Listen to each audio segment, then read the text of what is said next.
गौरवशाली महाराष्ट्राच्या हिवाळी अधिवेशनाची आज या ठिकाणी जी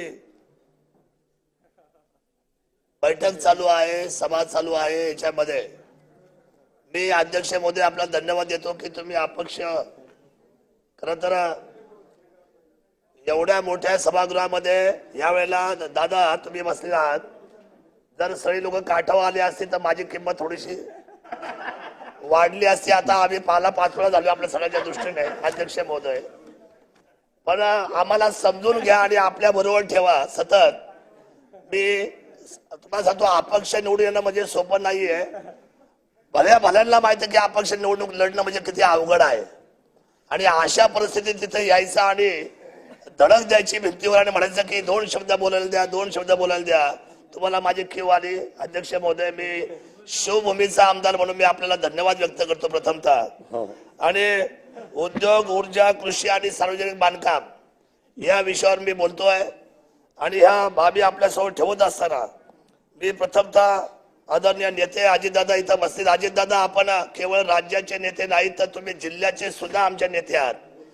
माझी विनंती आहे आपल्याला की सर्वात जास्त ऊर्जा खात्यामध्ये आता पहिल्यांदा सगळ्यात मोठी जर आमच्यावर जर हल्ले कुणाचे होत असतील तर ते आमचे शेतकरी बिबटने हैराण झाले आणि आता हे लोन अख्ख्या महाराष्ट्रामध्ये पसरलेलं आहे. जवळजवळ अर्धा सभागृह बिबटच्या बाबतीमध्ये चिंताग्रस्त बसलेला आहे. मग अशा बाबतीमध्ये हा शेड्यूल 1 चा जो प्राणी आहे तो शेड्यूल 2 मध्ये आपण केला पाहिजे. बिबटची एवढी मोठी तुम्हाला होती, ही मांजराची प्रजात आहे, याला आपण समजून घ्या. हा दबा धरतो आणि हल्ला करतो, त्यामुळे हा अतिशय आपल्या सर्वांना घातक झालेला आहे. शेतामध्ये काम करणाऱ्या माझ्या आया बहिणी, माझे शेतकरी, माझे बंधू भगिनी अतिशय चिंतेच्या वातावरणामध्ये तिथे दहशतीमध्ये आहे. आपण आलात, अनेक वेळेला भाषण केले, आश्वासित केलं, लोकांचा आपला विश्वास आहे प्रचंड. शेतकरी म्हणतायत की आज उद्या परवा अजितदादा निर्णय करतील, तो त्यांचा सांगावा मी आपल्या कानापर्यंत द्यायला आलोय साहेब. एवढंच ते म्हणतायत की आपण 3 फेजची जी लाईट आहे सकाळची दिवसाची, तुम्हाला मी सांगतो आपले जे जिल्हाधिकारी आहे त्यांनी सुद्धा अतिशय संवेदनशील बैठक घेतली मधल्या काळामध्ये निवडणुकीच्या आधी. त्यावेळेला त्यांनी हा आपत म्हणून म्हणजे आपत म्हणून या ठिकाणी संवेदनशील म्हणून हा बिबट क्षेत्र म्हणून शिरूर लोकसभेमध्ये जुन्नर, आंबेगाव, खेड आणि शिरूर हे चारही असलेले विधानसभा त्या ठिकाणी त्यांनी घोषित केलेले आहेत.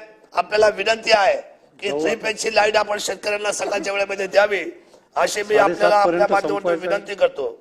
साहेब, राहिला विषय ऊर्जेचा, सौर ऊर्जेच्या बाबतीमध्ये आपण जे धोरणात्मक निर्णय केलेला आहे त्याच्या बाबतीमध्ये आपण थोडस स्पीड वाढवला पाहिजे, कारण आता सर्वांना लाईटीची गरज आहे आणि अख्खा महाराष्ट्र लाईटीमध्ये व्याकुळ झालेला आहे. बाबासाहेब देशमुख साहेब, मला एकच मुद्दा मांडले, आता 2 मुद्दे स्पीड मध्ये मांडतोय. 2 मुद्दे फक्त राहिले, 2 मुद्दे.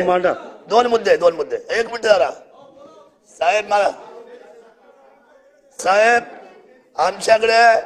आमच्याकडे जे जिल्हा उपरुग्णालय नारंगाव आहे त्या उपजिल्हा रुग्णालयाची मान्यता आणि 100 कोटीला पैसे आहे दादा. आणि जुन्नरच्या उपजिल्हा या 100 कोटीच्या रुग्ण हॉस्पिटलसाठी ज्या काही खाटांना जे तुम्ही नियोजन केलंय त्याचे सुद्धा पैसे आम्हाला मिळाले पाहिजे. स्वतंत्र कृषी बजेट केलं पाहिजे साहेब, स्वतंत्र कृषी बजेट. जसं ट्रायबलचं बजेट वेगळं आहे तसं कृषीचं पण बजेट आपण केलं पाहिजे. शेतकरी हा पोशिंदा आहे.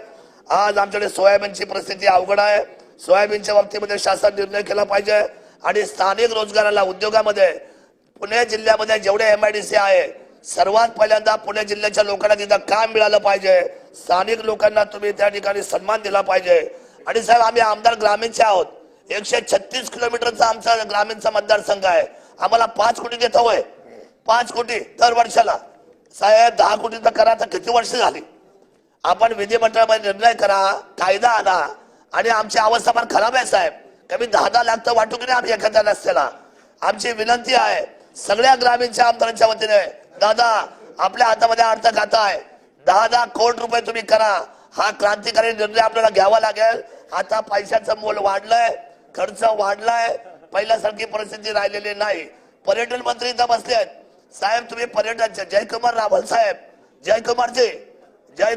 साहेब, आपण पर्यटन मंत्री झाला, कॅबिनेट पहिले या राज्याचे. आणि मी आपल्याला सांगतो माझा जुन्नर पर्यटन तालुका झाला अध्यक्ष महोदय, पण मागच्या 5 वर्षामध्ये दुर्दैवाने 1 रुपया सुद्धा या पर्यटन खात्यामधून माझ्या तालुक्यामध्ये आला नाही. माझी विनंती आहे या सगळ्याची गोष्टीची नोंद घ्याल. माझ्या आदिवासी भागामध्ये एक मोठा रिंग रोड आहे, तो करायचा आहे. एक मोठा पूल आहे जो केवाडी पासून करायचा आहे. हे दोन्ही असलेले एक पूल आणि एक रस्ता मोठ्या ताकदीचा केला तर त्या पर्यटनाला आम्हाला चालना मिळेल. मी अधिकच काही बोलत नाही, मला माहिती आहे मला जास्तीचा वेळ देत बाबासाहेब नाही. देशमुख मी आपले आभार व्यक्त आणि करतो अध्यक्ष महोदय. श्री आभार. संजय जय पुराण. शिवराय. धन्यवाद अध्यक्ष.